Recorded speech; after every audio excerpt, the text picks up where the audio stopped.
On va évoquer maintenant le Togo. Nous allons parler des nouveaux maires qui ont été installés, les défis qu'ils auront à relever. Les 117 maires sont déjà installés avec leurs adjoints. Quels sont donc les défis auxquels ils feront face? Quelles sont leurs responsabilités, la limite de ces responsabilités? On va tenter de comprendre cela avec notre invité Pascal Edo Agbové, consultant en politique et développement et directeur exécutif de l'ONG Initiative des Jeunes pour le Développement. Bonsoir Pascal Agbové. Bonsoir frère Samuel, bonsoir nos chers téléspectateurs et téléspectatrices. Je le disais, le processus d'élection des maires et des adjoints aux maires s'est achevé. Vous avez sans doute observé cela d'un œil très attentif. Est-ce que sur l'ensemble des 117 communes, tout s'est bien passé pour vous? Toutes les dispositions ont été respectées? Merci. Je crois que de loin, nous avons suivi un peu le processus qui a conduit à l'élection des maires à la tête des différentes communes. Mais notons que les 5 dernières communes dans lesquelles les élections ont été reportées n'ont pas encore élu leur maire. Sinon, bon, je ne suis pas allé à l'intérieur, mais pour celle oui, pour celle d'AV, je ne sais pas s'ils ont déjà fait des élections, mais nous avons quand même suivi de loin, puisque nous n'avons pas été présents sur le site, nous avons suivi de loin l'élection de ces maires. Nous avons eu des retours qui ne sont pas aussi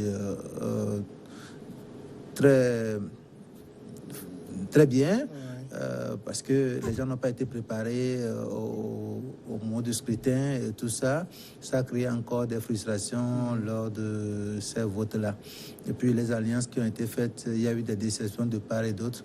Je crois que ça rentre dans le passé. Ce qui nous importe maintenant, c'est l'avenir. Mais c'est une phase importante parce que ces maires sont les premiers responsables de ces communes et donc ils sont le premier magistrat, le premier répondant des habitants de leur commune. Donc leur choix devait quand même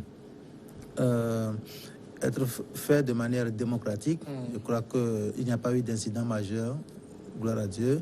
Je crois que c'est le passé, on focalise la vision sur l'avenir. C'est vrai que vous le dites, c'est le passé. On aimerait bien focaliser la vision sur l'avenir, mais quand on voit dans un certain nombre de communes où il y a eu des dénonciations selon lesquelles il y a eu des alliances contre nature, tel parti a voté pour tel autre, contre la consigne même de ce parti, est-ce que ça ne fait pas craindre pour le travail d'équipe auquel ces conseillers municipaux sont appelés?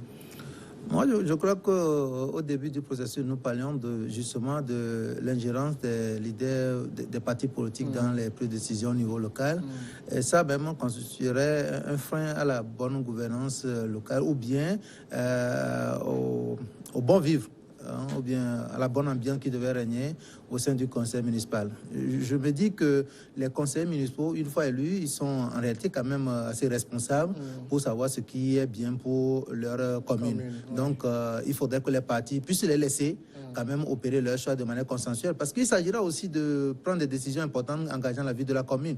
Donc, les partis ne devraient pas toujours imposer leur veto ou bien leur décision aux conseillers municipaux. Je pense que les leaders des formations politiques devraient faire confiance aux conseillers municipaux élus dans leurs différentes communes pour que ces conseillers puissent avoir la main libre de travailler de manière consensuelle avec leurs pairs afin d'assurer une bonne gouvernance locale. Je crois que ça aussi, c'est un défi à relever. Mais bon, les politiques, comme vous le savez, ils sont là pour parfois défendre plus leurs intérêts. Donc, si leurs intérêts se sentent un peu menacés, il y a toujours des frustrations. Nous les comprenons naturellement, mais je ne pense pas que cette situation constituerait quand même un frein à la bonne collaboration entre les conseillers municipaux pour la bonne gestion des affaires de la commune. Alors, on a vu également par endroits, c'est vrai qu'il n'y a pas eu beaucoup de cas comme ça, mais on a vu les premières réunions de ces conseillers municipaux ont été convoquées par les préfets et il y a eu quelques couacs parfois entre conseillers et préfets. Alors aujourd'hui, la question qu'on se pose réellement, est-ce qu'il y a une hiérarchie entre les conseillers, le maire et les préfets? Bon, à cette étape du processus, sachez quand même que les conseillers municipaux élus n'ont pas encore pris fonction. Donc, c'est l'État qui est en train de conduire le processus jusqu'à leur installation. Donc, jusqu'à ce jour, je crois que c'est l'État qui est en train de prendre les grandes décisions.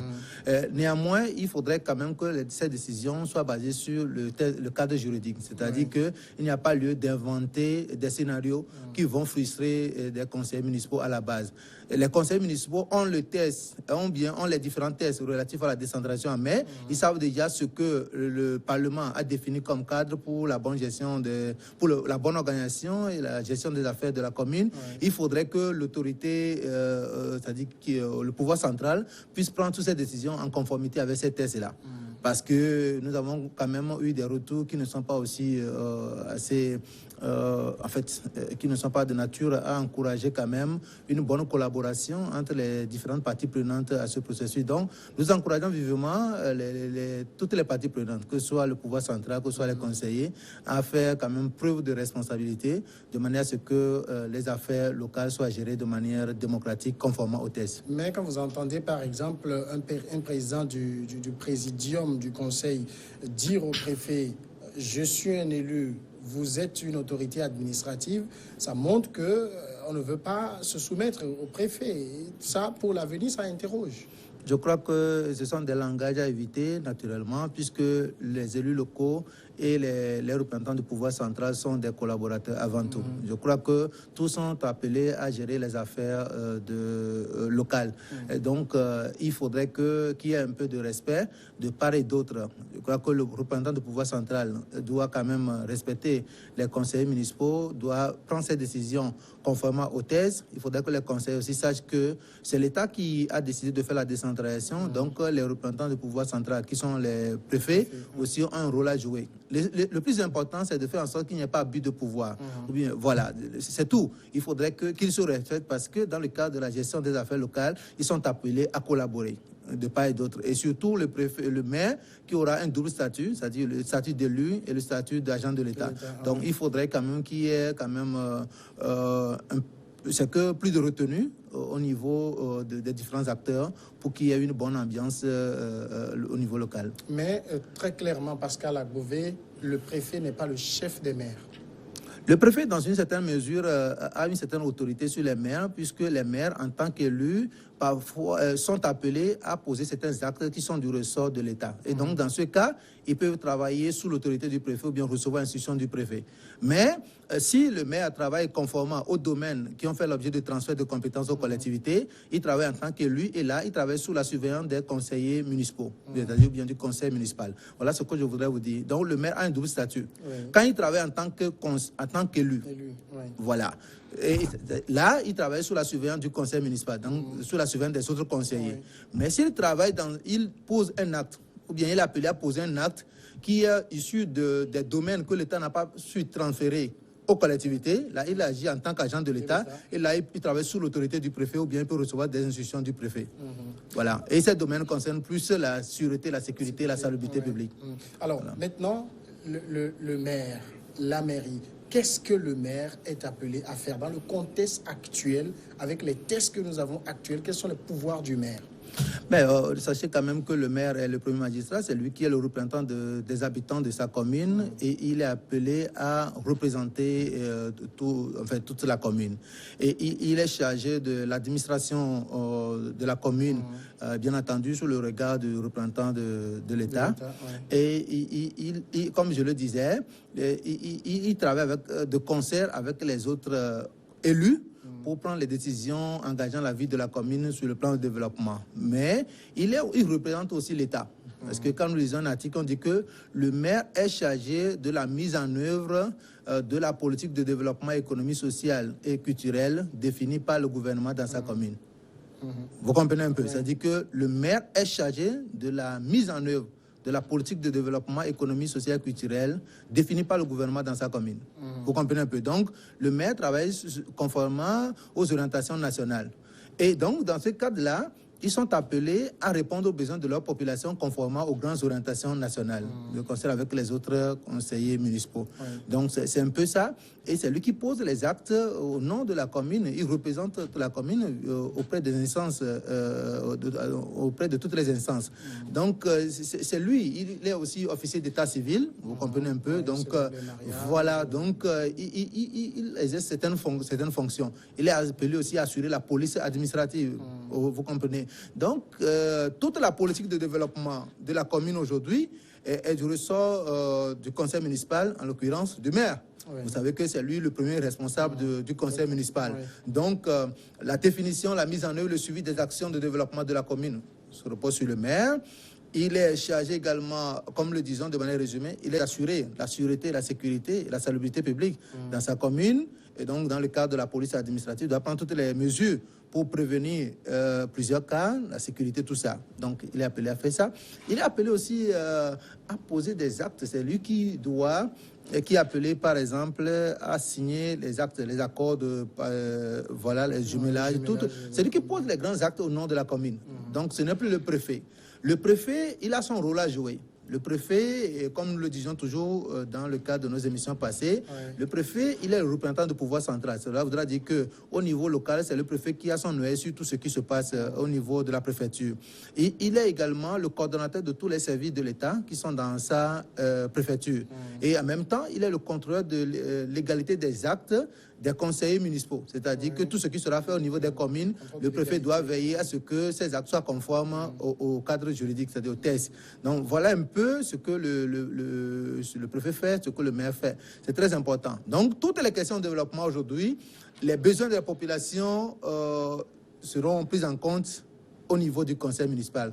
Et donc, c'est le maire qui est chargé maintenant des questions de développement communautaire au niveau de chaque commune. Alors, est-ce que ça veut dire, dans le cas du Togo spécifiquement, en français facile, par exemple, le PND, au niveau communal, c'est le maire qui l'applique? Absolument. Tous ceux qui sont élus maires sont devenus agents de l'État. Ils sont automatiquement appelés à aider l'État dans la mise en œuvre de sa politique de développement. Donc, ils sont tous agents de l'État. Quel que soit leur bord politique, ils sont tenus maintenant de respecter les décisions de l'État, c'est-à-dire en l'occurrence du gouvernement, par rapport à tout ce qui sera fait au niveau communal en matière de développement.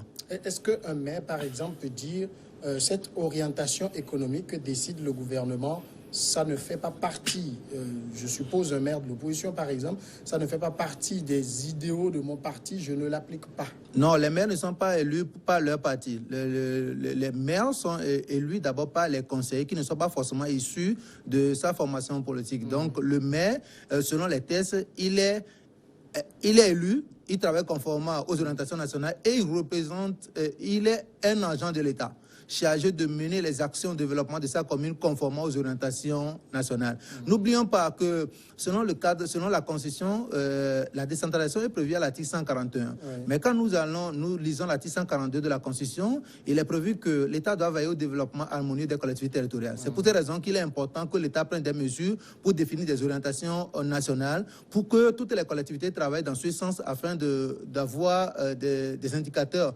d'appréciation. Vous comprenez un peu? Donc, toutes les collectivités territoriales aujourd'hui sont appelées à contribuer à la mise en œuvre du programme du plan national de développement. Alors, ça veut dire même si on se retrouve par exemple dans une commune, je suppose de 19 conseillers, et où un parti a à lui seul 12 ou 14 conseillers, il n'applique pas la vision de son parti?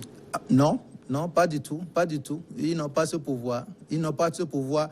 Les partis, ce parti doit attendre d'abord les élections présidentielles. Quand il sera à la présidence, il pourra quand même faire ce qu'il veut. Mais pour l'instant, tous les partis politiques, c'est-à-dire tous les conseillers, tous les conseils municipaux, tous les maires que nous avons aujourd'hui sont appelés à accompagner l'État dans la mise en œuvre du plan national de développement. Alors, pourquoi se bat-on alors au sein de partis politiques pour contrôler les communes?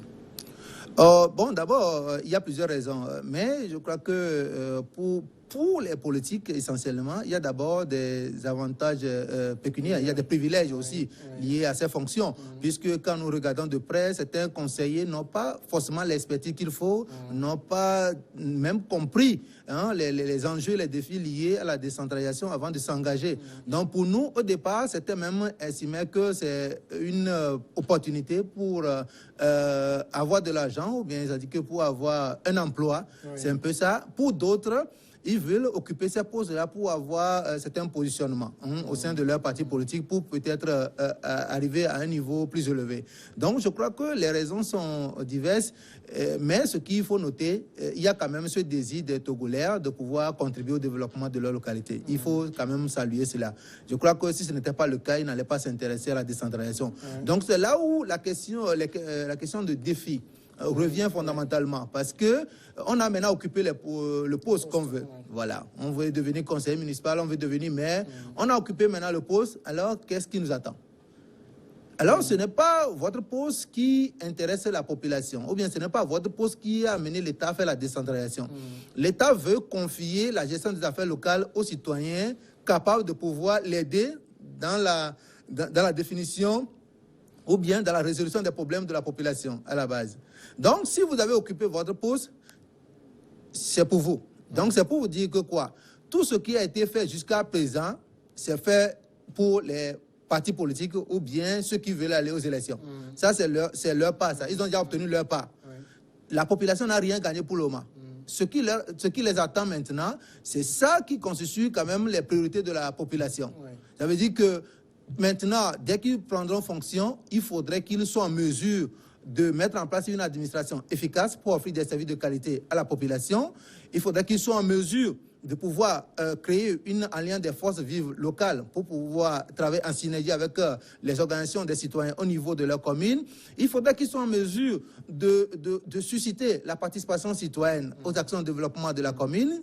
Et il faudrait qu'ils soient en mesure aussi de mobiliser des ressources pour la mise en œuvre des actions de développement conformément aux besoins de leur population. Il faudrait qu'ils soient aussi en mesure d'assurer une gestion efficace ou bien la mise en place des infrastructures de qualité, et non seulement la mise en place, mais le contrôle et le suivi. Parce que parfois, ces collectivités n'ont pas l'expertise nécessaire pour la mise en place des infrastructures, c'est-à-dire des équipements. Cela demande assez d'expertise. Donc, actuellement, les communes, en réalité, ou bien les mairies, n'ont pas encore cette expertise. Il faudrait que les élus soient accompagnés. Et autre chose, la plus importante aussi, c'est le travail d'équipe. Parce qu'au niveau de ces conseils, on a des responsables issus de différents bords politiques. Il va falloir qu'ils puissent quand même faire un effort de collaborer, de s'entendre sur l'essentiel. Sinon, les conflits aussi peuvent entraîner le dysfonctionnement au niveau du conseil municipal. Et cela peut occasionner, par exemple, la dissolution du conseil. Je tiens à le dire au passage.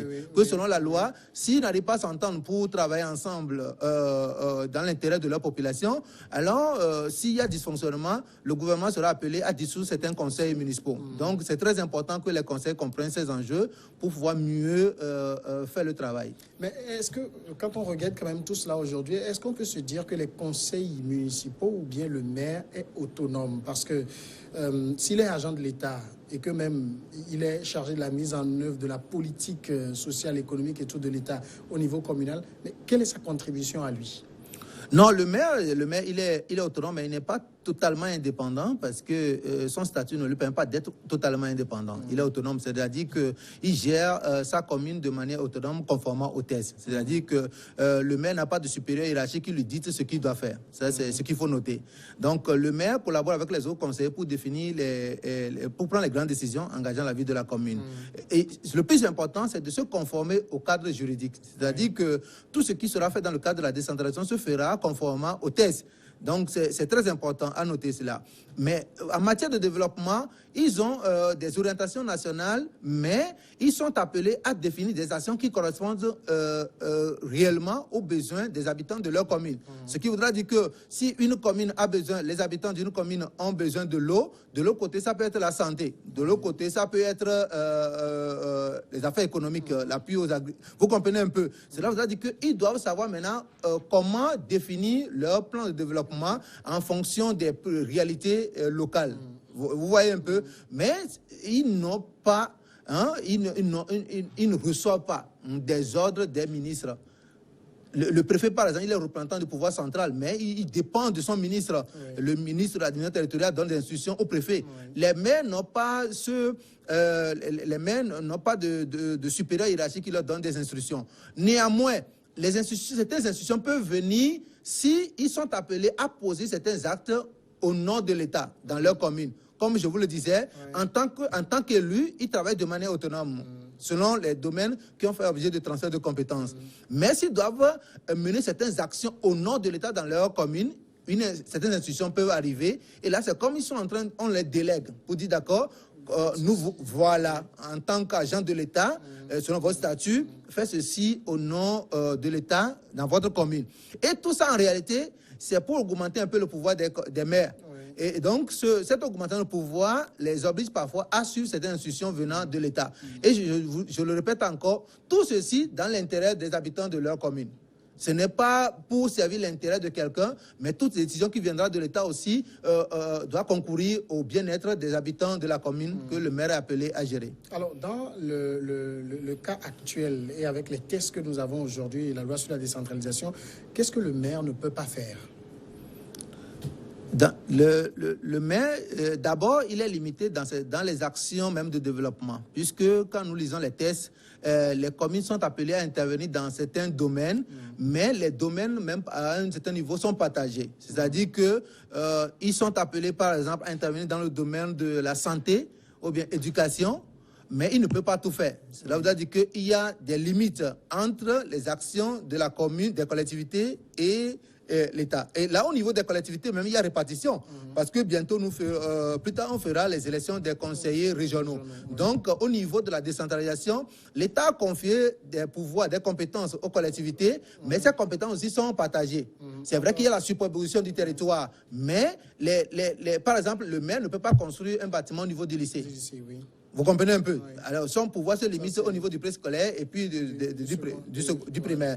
Donc, les lycées, c'est confié à la région. Voilà, c'est que le lycée, par exemple, ce sont les conseillers municipaux, les conseillers régionaux qui seront élus plus tard, qui seront chargés de gérer les questions, en fait, les questions relatives aux besoins des établissements du secondaire, en fait, du deuxième cycle secondaire. Vous comprenez un peu?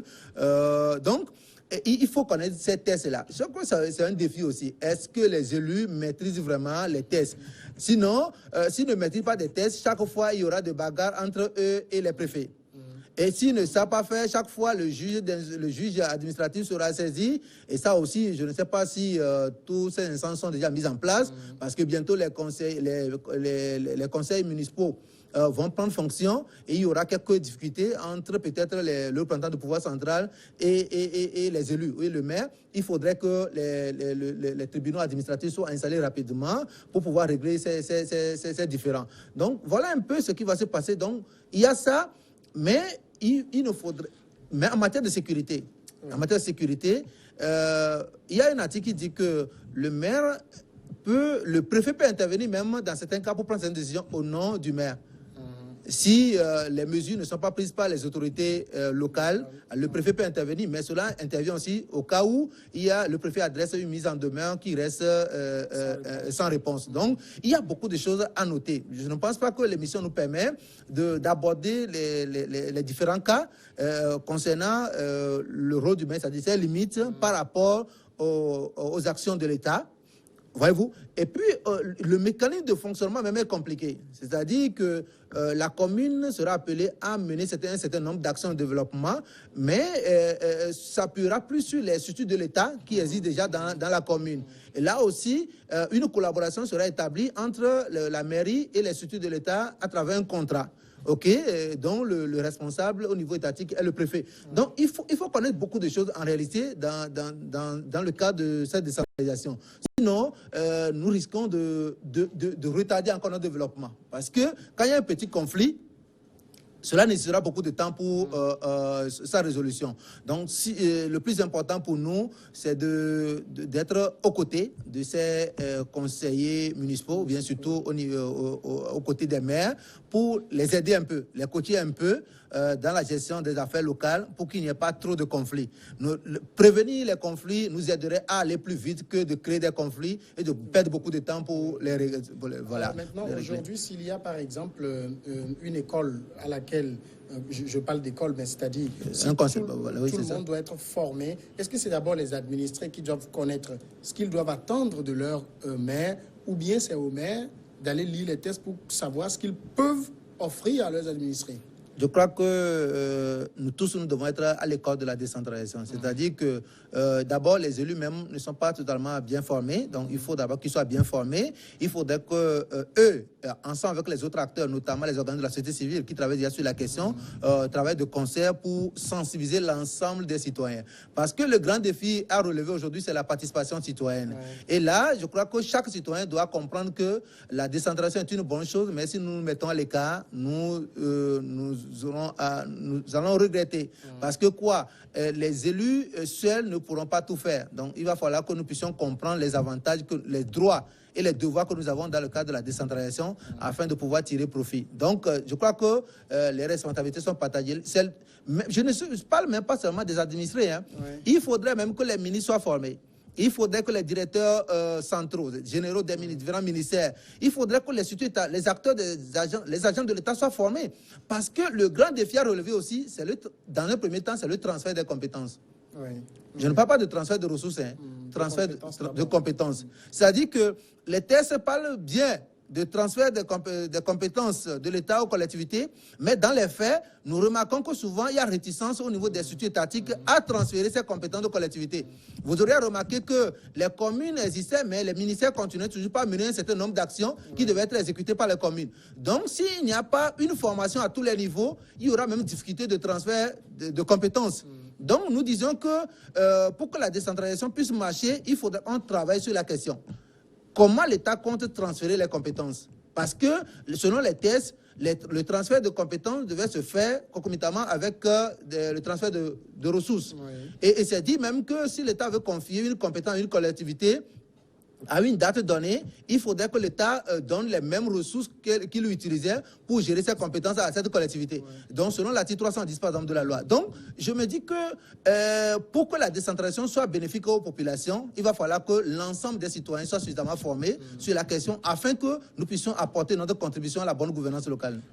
Dernière question, Pascal Agbové. Est-ce que les réunions des conseils municipaux sont ouvertes aux populations? Absolument. Selon le cas juridique, une grande place est accordée aux citoyens. Les citoyens peuvent assister aux réunions des conseillers municipaux. Et ceux qui n'ont même pas pu participer à ces réunions peuvent aller demander copie des procès-verbaux des réunions des conseils municipaux et juste payer les frais de photocopie. Si c'est à 10 francs, vous payez ça, on vous donne la copie du procès, du procès verbal du conseil municipal. Donc, je crois que la loi nous donne beaucoup de possibilités. Et de surcroît, il y a une institution qui est prévue par la loi, le bureau du citoyen, qui est un centre d'écoute et de recueil des attentes des populations de la commune. Et donc, à travers cette institution aussi, nous sommes en mesure de contrôler les actions des conseillers municipaux. Donc, nous pensons que la bonne gestion des communes dépendra essentiellement de l'implication de l'ensemble des citoyens. Donc, il faudrait que chaque partie prenante puisse correctement jouer son rôle pour que la décentralisation puisse porter ses fruits dans l'intérêt supérieur de nos populations. La décentralisation est en marche et on aura largement le temps de revenir sur ces différents aspects. Merci Pascal Edouard Agbové d'être passé. C'est moi qui vous remercie. Vous êtes consultant en politique et développement et directeur exécutif de l'ONG IJD. Voilà qui nous amène à la pause. Ça dure une dizaine de minutes et puis après c'est le journal.